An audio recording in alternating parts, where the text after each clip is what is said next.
Hello, welcome back guys. In this video I'm going to tell you how you can delete your Facebook watch history. So without wasting time, let's start. So first of all, please open your Facebook app.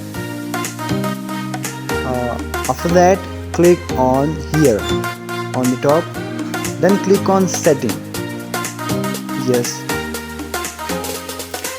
after that please scroll down and click on activity log here. Yes,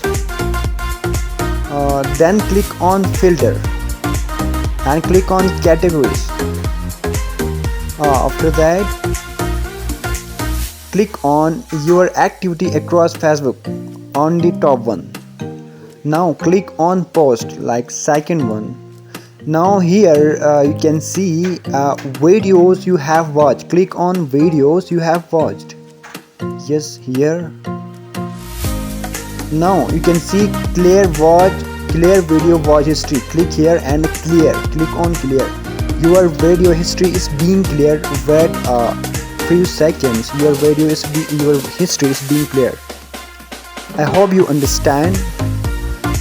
Please like, share and subscribe if you get benefit from it. Have a nice day. Bye bye.